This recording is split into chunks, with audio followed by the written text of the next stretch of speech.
जहां विधानसभा के मॉनसून सत्र के अंतिम दिन भाजपा के लाए गए अविश्वास प्रस्ताव पर लगभग 13 घंटे तक चर्चा हुई। सत्ता पक्ष और विपक्ष के बीच तीखी नोकझोंक के बाद सदन की कार्रवाई कई बार रोकी गई।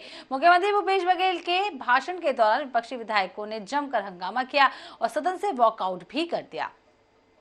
और वही आपको बता दें कि बहिर्गमन की वजह से स्पीकर डॉक्टर चरणदास महंत ने अविश्वास प्रस्ताव ही अस्वीकृत कर दिया। और इससे पहले नेता प्रतिपक्ष नारायण चंदेल ने कहा कि प्रशासन की राजनीतिकरण और राजनीति का अपराधीकरण हो रहा है।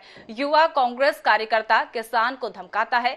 एनएसयूआई का पदाधिकारी थाने में मारपीट करता है। जशपुर में राष्ट्रपति के दत्तक पुत्र भूख के कारण फांसी के फंदे पर झूल रहे हैं और उनके पुत्रों को भी विश्वास जो है सरकार के द्वारा खो दिया गया है। और वही कानून व्यवस्था बद से बदतर हो गई है। अविश्वास प्रस्ताव पर बीजेपी के हमलों का जवाब देते हुए मुख्यमंत्री भूपेश बघेल ने कहा कि 109 आरोप पत्र जो है वो लाए गए हैं, लेकिन एक भी तथ्य वाला नहीं है।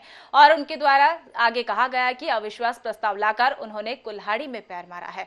सीएम ने कहा कि मुझे पीड़ा है कि सत्ता में रहकर भी हम झीरम का जांच नहीं करा सके और इन परिवारों को न्याय नहीं दिला सके।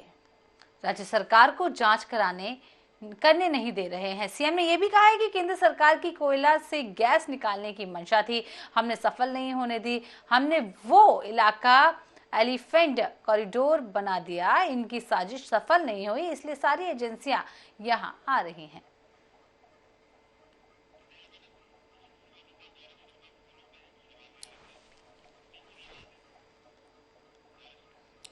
तो इसी खबर पर ज्यादा जानकारी के लिए हमारे साथ जुड़ रहे हैं विशेष संवाददाता गौरव शर्मा। गौरव, विधानसभा के मॉनसून सत्र का अंतिम दिन रहा जहां पर भाजपा ने अविश्वास प्रस्ताव लाया, लेकिन उस पर कोई भी सहमति नहीं बैठी। 13 घंटे तक चर्चा हुई। क्या कुछ पूरी जानकारी 13 घंटे तक किस तरीके से विपक्ष हमलावर रहा और सत्ता पक्ष किस तरीके से अपनी बात रखते हुए नजर आया? जी गौरव।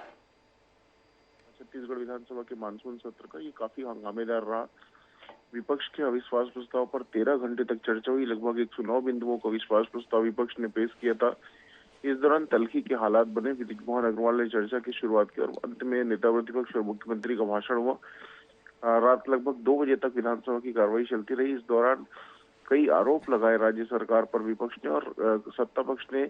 मुख्यमंत्री ने इसके जवाब भी दिए। मुख्यमंत्री ने झीरम से लेकर किसानों के लिए किए जा रहे कामों और तमाम जो वर्ग है प्रदेश के उनके लिए किए जा रहे कामों को गिनाया। साथ ही साथ उन्होंने कहा कि छत्तीसगढ़ की जनता का विश्वास जो है वो राज्य सरकार पर बना हुआ है। हर वर्ग के लिए हमने काम किया है तो हमारे ऊपर विश्वास बना हुआ है। दोनों पक्षों के बीच तल्खी भी देखने मिली और ध्वनि मत से अंत में जो अविश्वास प्रस्ताव वो अस्वीकृत कर दिया गया। जी गौरव, बहुत बहुत शुक्रिया तमाम जानकारी देने के लिए।